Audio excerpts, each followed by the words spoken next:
왜 이제야 나타난 거예요? 저를 버리고 가셨으면서 이제 와서 무슨 말을 하시려고요? 진수야, 미안하다. 정말 미안해. 그땐 내가 너를 지킬 수 있는 힘이 없었어. 하지만 단 한순간도 널 잊은 적이 없단다. 여러분, 누군가에게는 평범한 어린 시절이 저에게는 가슴 아픈 기억으로 남아 있습니다. 부산의 작은 골목에서 시작된 제 이야기는 사랑과 용서를 배우기까지 많은 눈물이 필요했습니다. 오늘 저와 함께 그 여정을 따라와 보실래요? 그리고 마지막에는 꼭 여러분의 이야기도 들려주세요. 안녕하세요. 제 이름은 김진수입니다. 부산에서 태어나고 자란 바닷바람을 맞으며 유년 시절을 보낸 평범한 소년이었어요. 하지만 제 이야기는 평범하지만은 않았습니다. 지금도 그날을 떠올리면 마음이 먹먹해져요. 제가 6살이었을 때 부모님이 갑작스러운 교통사고로 돌아가셨거든요. 어린 나이에 세상이 무너지는 느낌이 어떤 건지 저는 너무 일찍 알아버렸습니다. 그때는 2005년 봄이었어요. 아직 추위가 다 가시지 않은 4월 초, 비까지 부슬부슬 내리던 날이었습니다. 학교에서 돌아온 제게 이웃 아주머니가 알려주셨던 그 끔찍한 소식은 제 가슴에 그대로 박혀 있습니다. 그날 이후 제 곁에는 유일하게 남은 할아버지뿐이었죠. 우리 할아버지는 당시 70대 초반이었는데 허리가 많이 굽은 작은 체구였어요. 몸이 약하시면서도 저를 지키겠다는 마음 하나로 힘든 일들을 마다하지 않으셨습니다. 저희는 부산 분구의 한 오래된 주택가 골목 끝에 자리한 낡은 집에 살았어요. 타일은 군데군데 깨져 있고 비가 오면 양동이를 여기저기 놓아야 할 정도로 오래된 집이었죠. 아침 일찍 일어나면 할아버지는 읍내를 돌아다니며 폐지를 줍고 분리수거를 하셨습니다.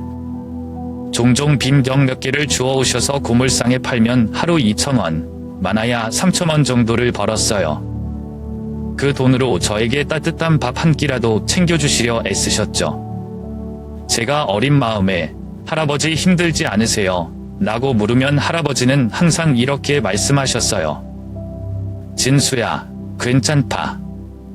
내가 건강하게 자라는 게 할아버지의 행복이야. 하지만 저는 그게 괜찮지 않았습니다. 초등학교 3학년이던 어느 날 수업 시간에 선생님이 부모님에 대한 이야기를 꺼냈을 때였어요. 친구들이 다들 우리 엄마는 이래요. 우리 아빠는 저래요. 라며 떠들썩한 교실 속에서 저는 조용히 고개를 숙이고 있었죠. 그러다 옆자리 친구가 무심코 던진 말이 아직도 잊히지 않습니다. 너는 부모님이 왜 학교에 안 와? 뭐 하시길래? 그 말이 마치 만치처럼 제 심장을 내리쳤습니다.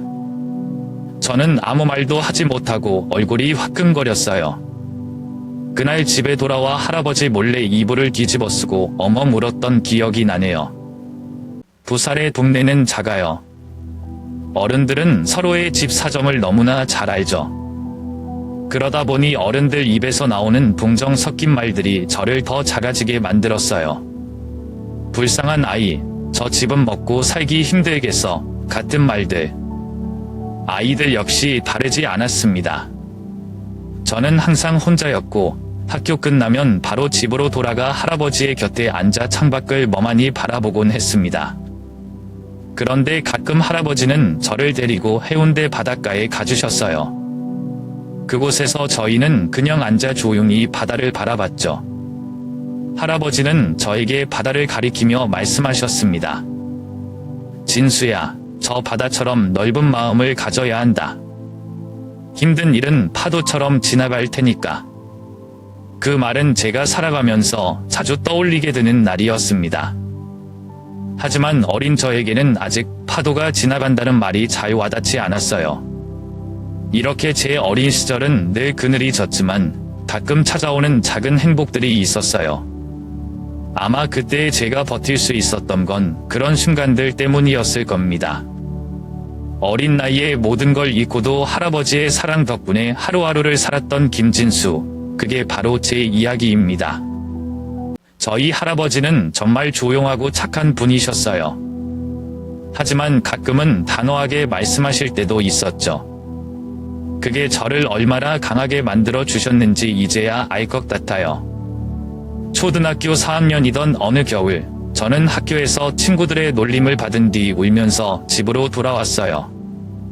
그날따라 바람도 유난히 차갑고 집에 돌아가는 길도 평소보다 더 멀게 느껴졌죠.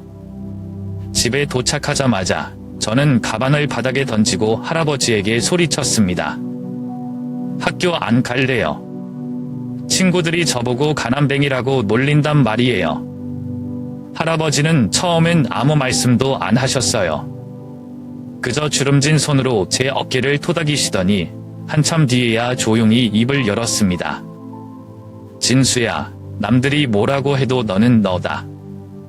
내가 학교를 포기하면 그 아이들의 말이 사실이 돼버린다. 할아버지는 너에게 좋은 집이나 비싼 옷은 못 사주지만 공부만큼은 포기하지 않았으면 좋겠어. 그날 밤 할아버지와 단둘이 앉아 작은 방에서 마주했던 기억이 아직도 생생해요.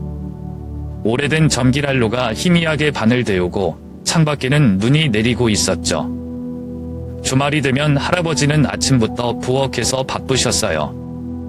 평일에는 일이 늦게 끝나 저녁에 간단히 김치찌개나 라면으로 때우는 날이 많았지만 주말만큼은 진수에게 특별한 날이라며 꼭 정성을 다해 밥상을 차려주셨습니다.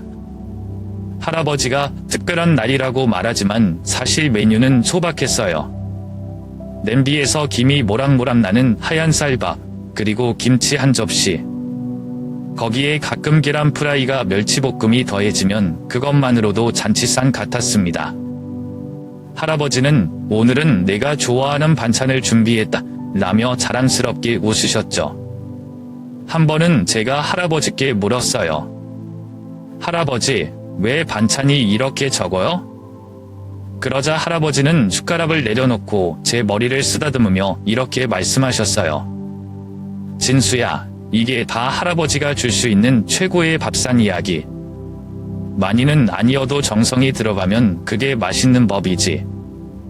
그날 저는 밥 한 그릇을 뚝딱 비웠어요. 그런데 할아버지는 본인 밥그릇은 거의 손도 대지 않으셨어요. 제가 눈치를 채고 할아버지도 드세요 라고 말하자 할아버지는 웃으면서 이렇게 말씀하시더군요. 할아버지는 내가 먹는 것만 봐도 배부르다. 그 말이 진짜일 리 없다는 걸 알면서도 저는 그때 아무 말도 하지 못했어요.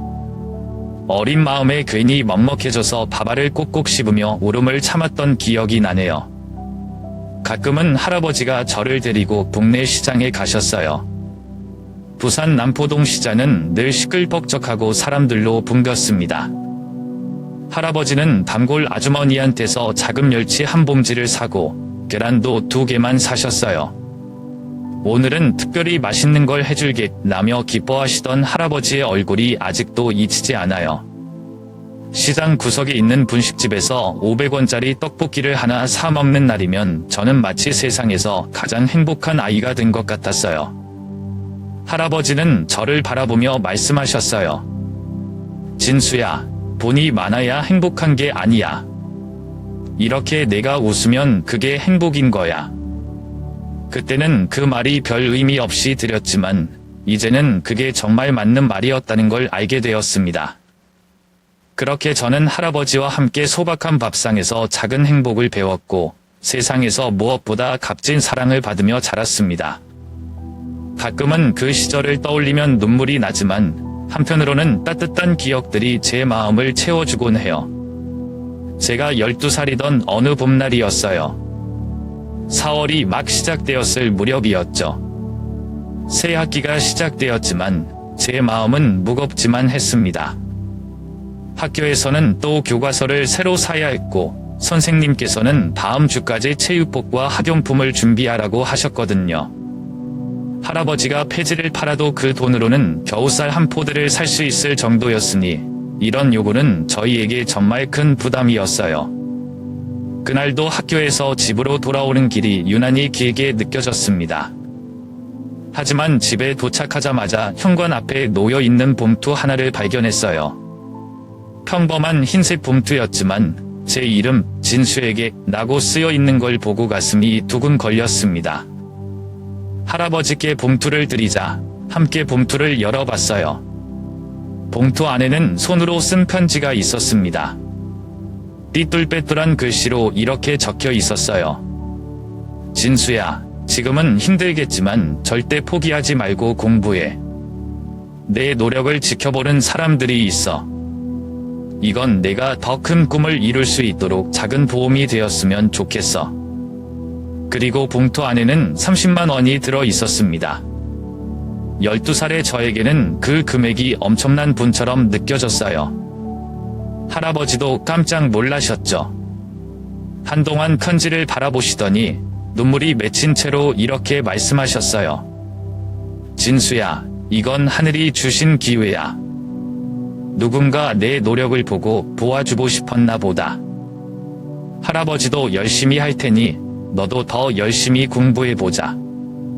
그날 밤 할아버지와 저는 작은 테이블에 앉아 편지를 몇 번이고 다시 읽었습니다. 그리고 그 돈으로 학교 교과서도 사고 부족했던 학용품도 채울 수 있었죠. 놀랍게도 그 편지는 그 후로도 계속되었습니다. 내 학기가 시작될 때쯤이면 어김없이 집 앞에 봉투가 놓여 있었어요. 할아버지는 그것을 기적이라고 부르셨습니다. 한 번은 제가 물어봤어요. 할아버지, 누가 보내는 걸까요? 하지만 할아버지는 그저 웃으며 말씀하셨죠. 누군지 몰라도 그분의 마음만큼은 진심일 거야. 그러니까 우리가 해야 할 일은 그 마음에 보답하는 거야.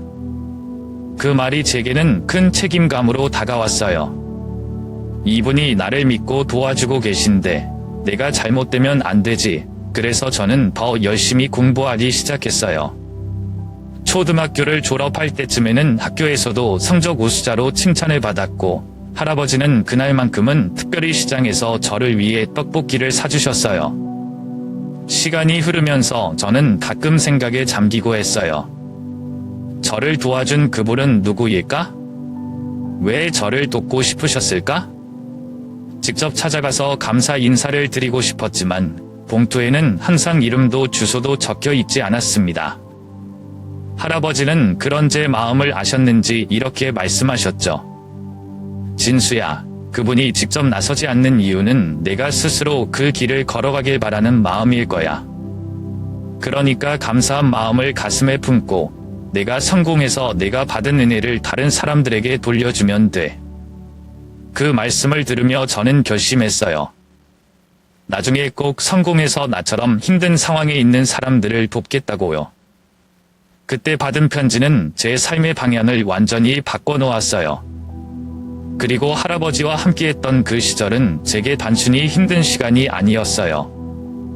그건 사랑과 감사, 그리고 희망이 무엇인지 배울 수 있었던 시간이었습니다. 제가 몰랐던 이야기는 그 해 여름에 비 오는 날에 시작되었습니다. 어느 날 장마가 끝나기 직전 비가 추적추적 내리는 오후였어요.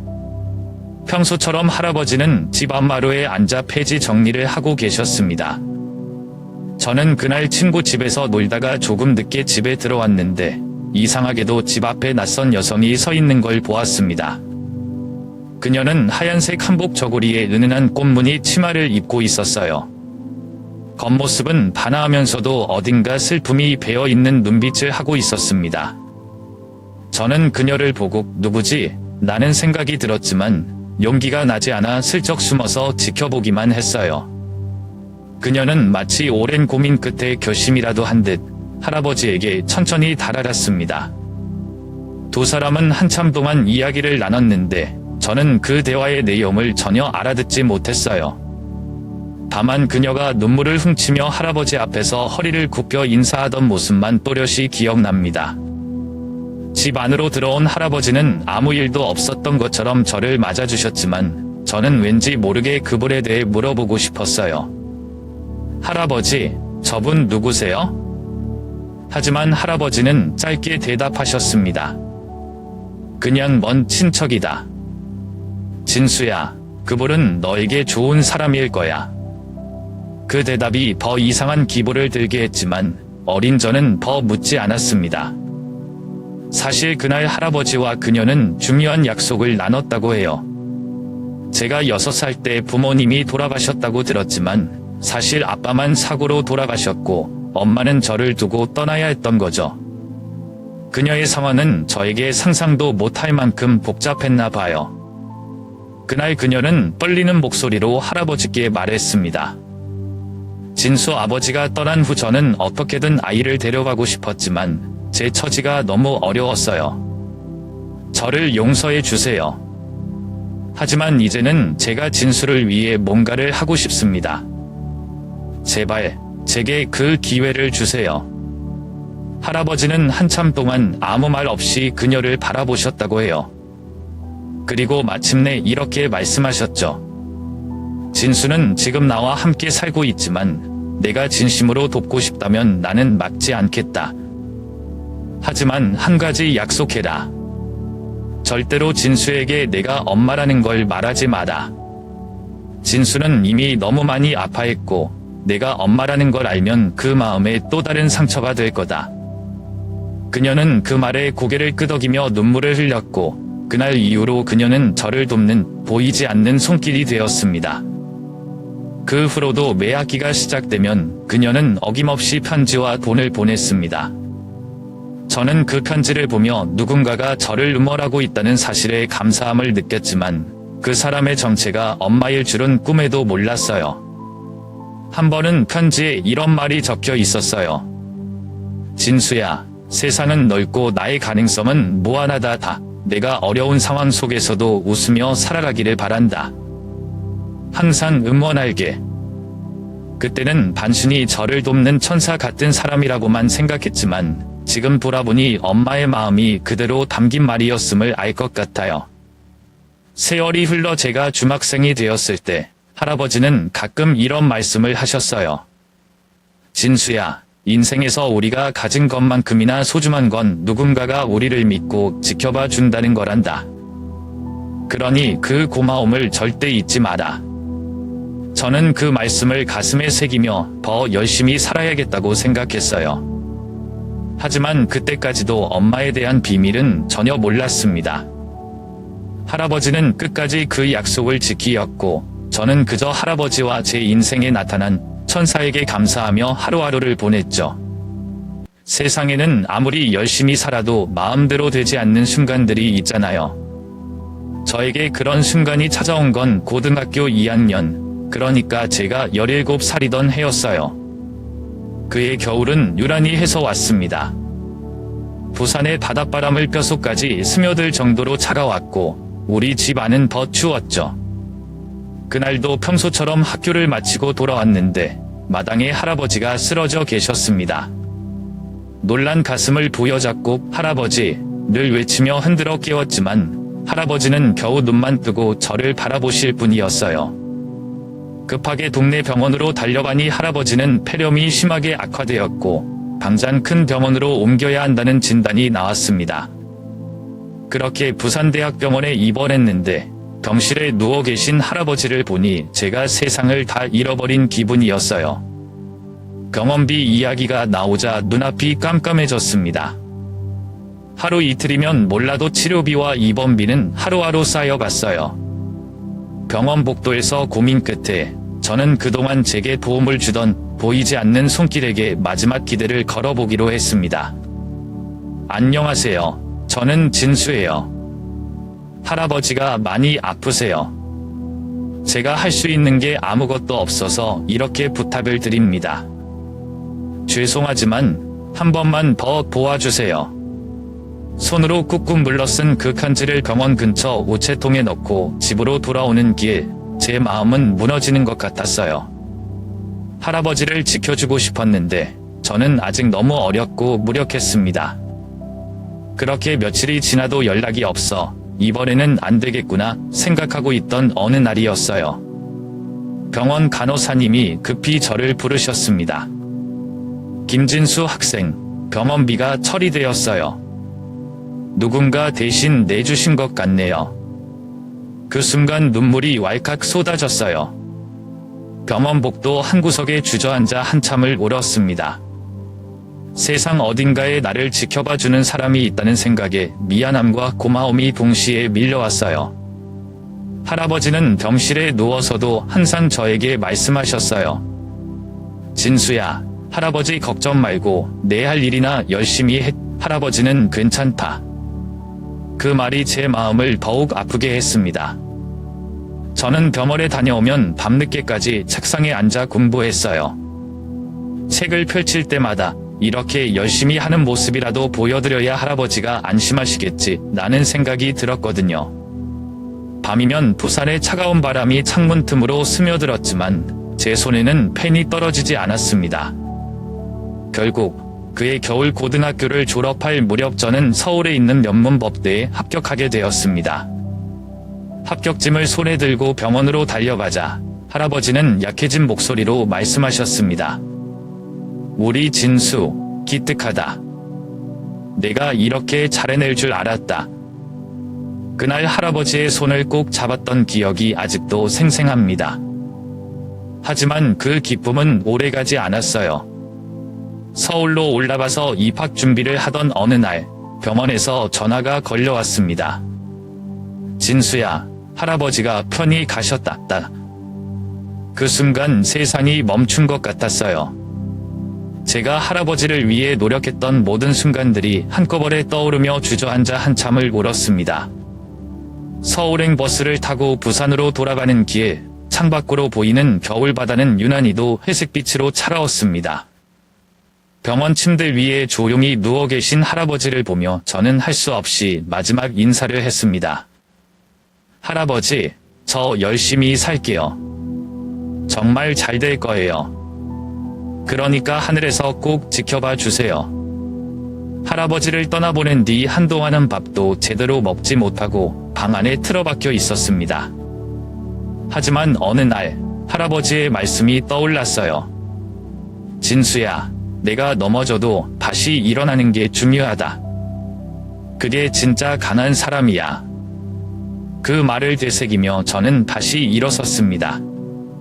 입학을 위해 서울로 떠나던 날, 부산역에서 홀로 기차에 오르며 마음속으로 할아버지에게 약속했어요. 할아버지, 저 열심히 공부해서 꼭 성공할게요. 꼭 할아버지 꿈까지 이룰 거예요. 그때부터 제 삶은 새로운 시작이었어요. 서울에서의 생활은 여전히 힘들고 외로웠지만 할아버지와 보이지 않는 손길이 제게 준 사랑을 떠올리며 버렸습니다. 제가 25살, 서울의 한 작은 법률 사무소에서 일하기 시작한 지 얼마 되지 않았을 때였어요. 그때까지도 제 삶은 정신없이 바빴습니다. 하지만 그 와중에 제 삶에 따뜻한 빛처럼 들어온 사람이 있었어요. 바로 윤미래였습니다. 미래는 제 고향 부산과는 전혀 다른 느낌의 서울 사람 같으면서도 의외로 소박하고 정 많은 사람이었어요. 처음 만난 건 친구가 주선한 모임 자리였는데 그녀는 저와 비슷한 서민적인 유년 시절을 보낸 덕분에 금방 친해질 수 있었죠. 미래는 따뜻한 눈빛과 부드러운 미소로 늘 저를 감싸줬습니다. 특히 제가 과거에 겪었던 어려운 일들을 들려주면 그 이야기를 한 번도 무겁게 여기지 않고 오히려 진수 씨가 정말 대단하네요. 그 모든 걸 이겨내다니요. 라며 존경심 가득한 목소리로 대답했어요. 미래와 사귄 지 1년 정도 되었을 때 처음으로 미래를 부산에 데려갔습니다. 제 어린 시절을 함께했던 장소들을 보여주고 싶었어요. 특히 할아버지와 함께 살던 작은 집을 보여주는 게 저에게는 가장 중요한 일이었습니다. 그날은 봄이었고 바닷바람이 살랑살랑 불어오는 따뜻한 날씨였어요. 저는 미래를 데리고 좁은 골목길로 들어섰습니다. 그 길은 제가 초등학생 시절 매일 오가던 곳이었어요. 낡은 건물들과 벽에 남아있는 오래된 페인트 자국, 그리고 군데군데 꺼져버린 보도블록까지도 그대로였습니다. 여기에요. 제가 어릴 때 살던 동네요. 미래는 주위를 둘러보며 말을 잇지 못했어요. 그리고 우리가 마침내 멈춰 선 곳은 할아버지와 제가 살았던 그 작은 집이었습니다.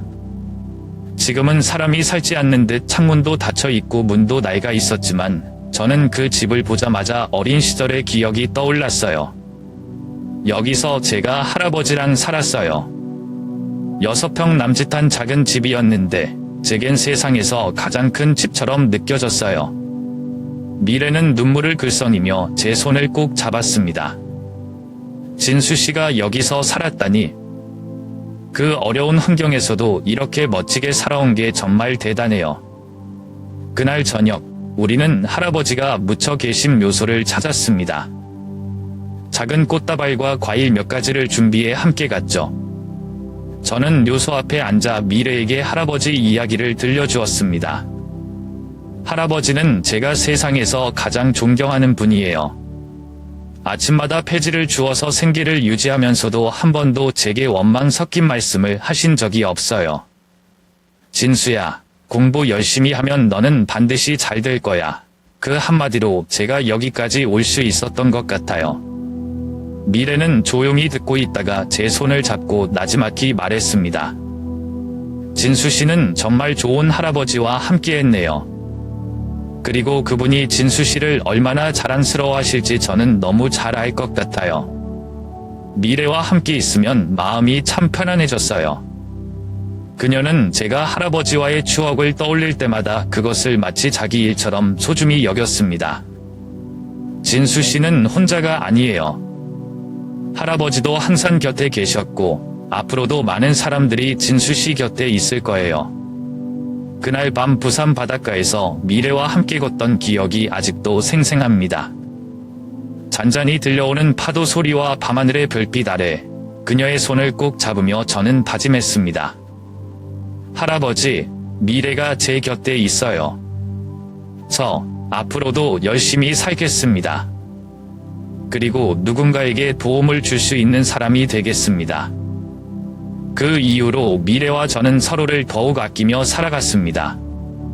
미래는 제가 가끔 힘들어할 때마다 제 손을 잡아주는 사람, 그리고 제가 할아버지께 전하고 싶은 이야기를 함께 들어주는 사람이 되었어요. 제 인생에서 가장 행복하면서도 충격적인 날이 언제였냐고 묻는다면 반년제 결혼식 날이었을 겁니다. 그날은 서울 강남에 위치한 한 작은 예식장에서 진행되었어요. 저와 미래는 화려한 결혼식보다는 조용하고 따뜻한 분위기의 결혼식을 원했거든요. 양가 가족들과 친한 친구들만 초대해서 아늑하게 진행했죠. 결혼식 전날, 미래는 갑자기 제게 조심스럽게 말했습니다. 진수 씨, 내일 결혼식에서 꼭 보여주고 싶은 특별한 선물이 있어요. 놀라지 마요. 처음엔 그냥 결혼식에 어울리는 작은 이벤트나 감동적인 영상 정도로 생각했어요. 미래가 준비한 서프라이즈라면 언제나 따뜻하고 기분 좋은 것이었으니까요. 그래서 별 생각 없이 알았어, 기대할게 라고 대답했죠. 그때까지만 해도 그 선물이 제 인생을 완전히 바꿔놓을 거라고는 상상도 하지 못했습니다. 결혼식 당일, 서울의 하늘은 맑았고 날씨도 정말 좋았습니다. 미래는 하얀 드레스에 작은 부케를 들고 환하게 웃었고 제 주변에는 오랜만에 찾아온 행복과 축복이 가득했어요.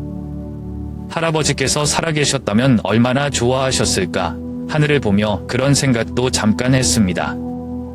모든 것이 순조롭게 진행되었고 결혼식이 거의 끝나갈 무렵 사회자가 신부님의 깜짝 선물이 준비되어 있습니다 라고 외쳤습니다. 모두의 시선이 무대 앞으로 향했고 미래가 마이크를 들고 천천히 앞으로 나왔어요. 미래는 잠시 숨을 고르고 떨리는 목소리로 말하기 시작했습니다. 오늘 이 자리는 저에게 정말 소중한 날이에요. 그리고 저희 남편 진수 씨에게도 오래 기다린 선물을 주고 싶은 날입니다. 이분은 아주 오랜 시간 동안 진수 씨를 기다리셨습니다. 진수 씨, 마음의 준비를 하고 들어주세요. 그 말이 끝나자 예식장의 커다란 문이 서서히 열렸습니다. 순간 시간마저 멈춘 듯 조용해졌어요. 문틈 사이로 한 중년 여성이 천천히 걸어 들어왔습니다.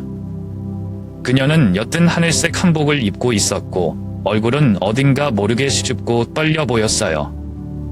무엇보다 붉게 물든 눈과 흐르는 눈물이 저를 멈칫하게 만들었습니다. 처음엔 믿기지 않았어요. 제 앞에 서 있는 이 사람이 누구일까? 하지만 가슴이 이상하게 두근거리며 심장이 뛰기 시작했습니다. 마치 오래전에 잊어버린 기억이 서서히 되살아나는 느낌이었어요. 그녀가 한 걸음 한 걸음 제게 다가오며 떨리는 목소리로 말했습니다. 진수야. 나야. 엄마야. 그 말을 듣는 순간 제 몸은 얼어붙었습니다. 입에서는 아무 말도 나오지 않았고 눈앞이 흐려졌어요. 엄마, 이 단어가 제 귀에 너무 낯설고도 아프게 들렸습니다. 엄마라고요? 저는 믿기지 않는다는 듯이 되물었지만 그녀는 눈물을 닦으며 다시 제게 고개를 끄덕였습니다. 미안하다, 진수야. 정말 미안해. 내가 이제야 너를 찾아와서.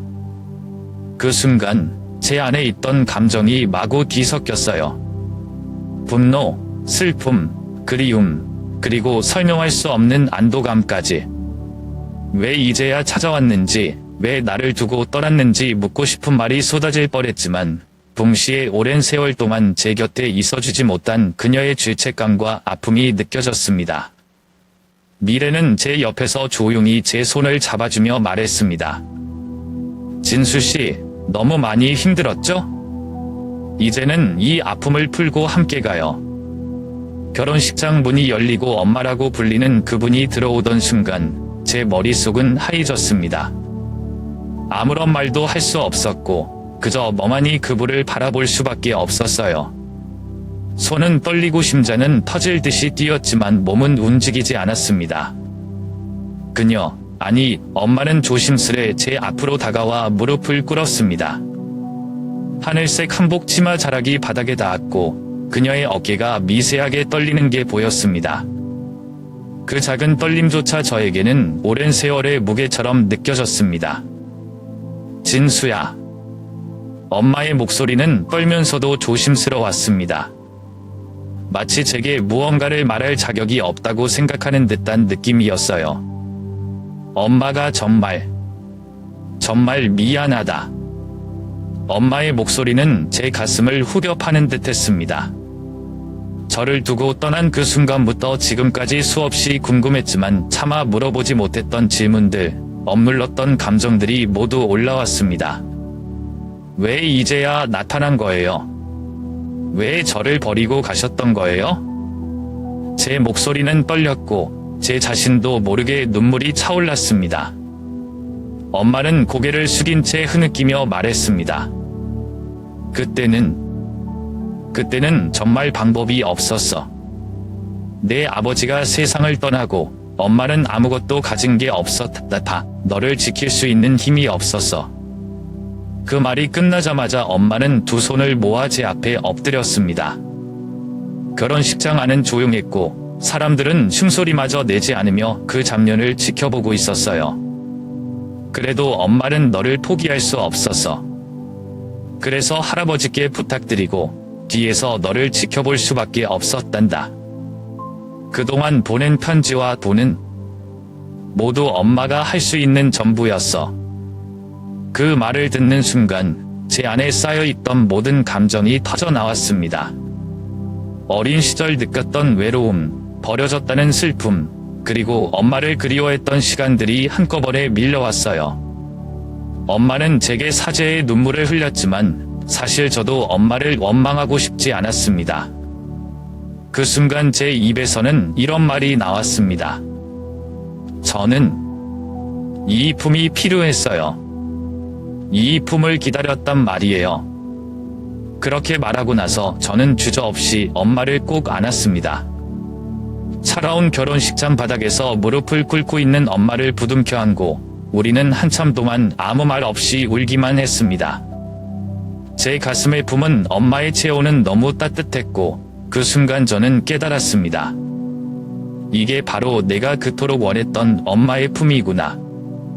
그 모든 상황을 지켜보던 미래는 제 옆에 조용히 서서 눈물을 훔쳤습니다. 미래가 제게 이런 순간을 만들어줬다는 사실에 그저 감사할 뿐이었어요. 미래는 미소를 지으며 제게 말했습니다. 진수 씨, 이제는 됐어요. 이제는 진짜 행복할 때예요.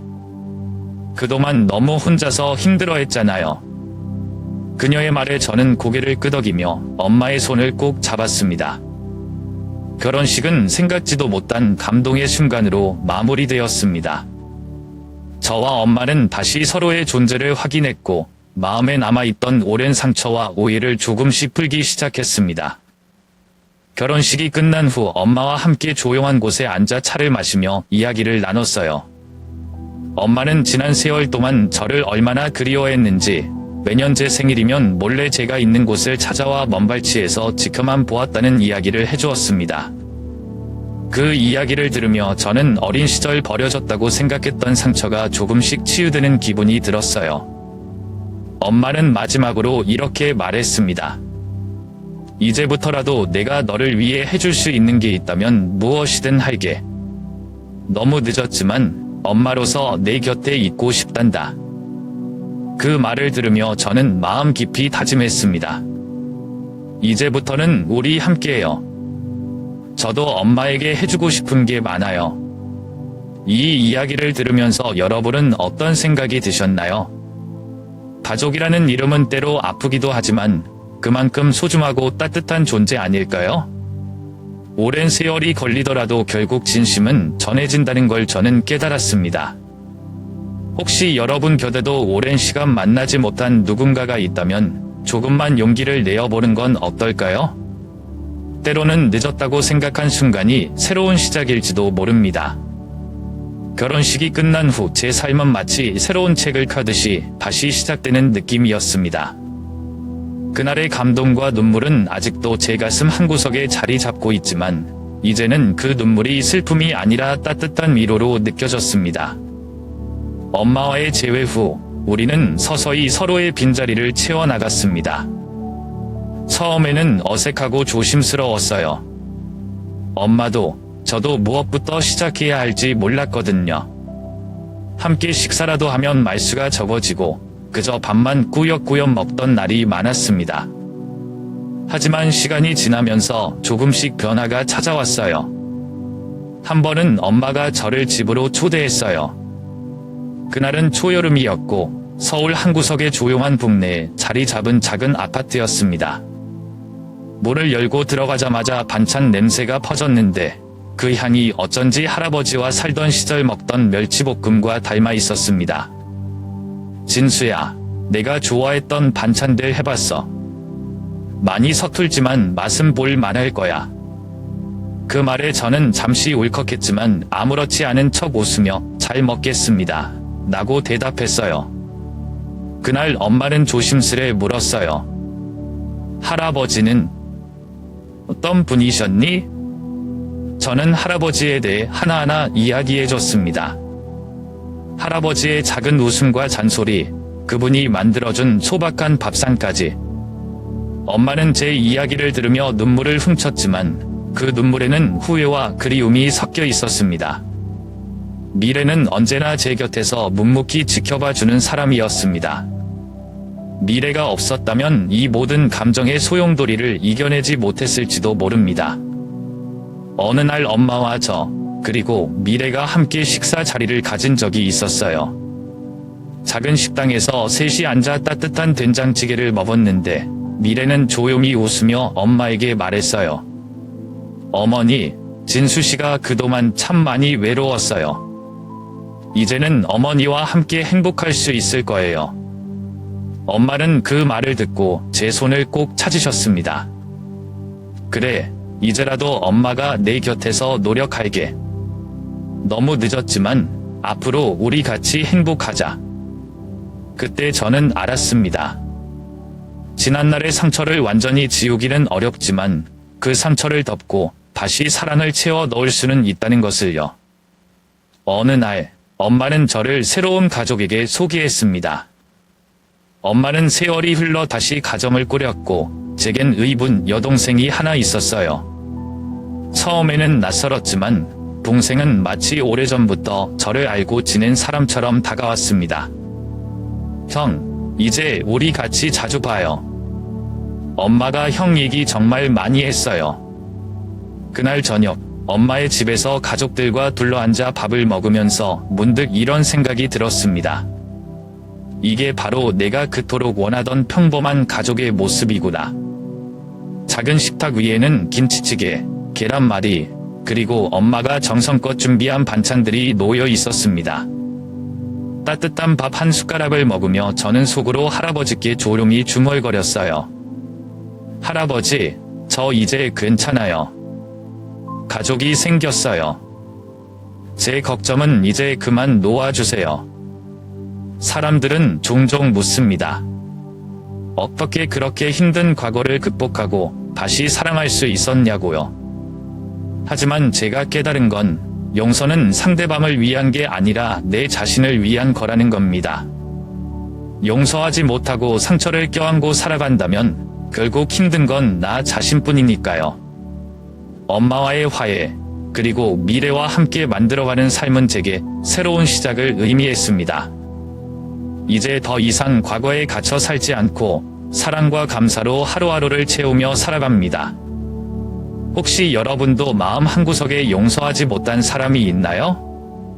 아니면 다시 사랑하고 싶지만 두려워하고 계신가요? 제가 그랬던 것처럼 한 번쯤은 마음의 문을 열어보세요. 마음 깊이 묻어둔 감정을 꺼내는 건 쉽지 않지만 그 너머에는 분명 새로운 행복이 기다리고 있을 거예요. 여러분은 어떤 선택을 하시겠어요? 과거의 상처를 그대로 둘 건가요? 아니면 저처럼 새로운 시작을 해보시겠어요?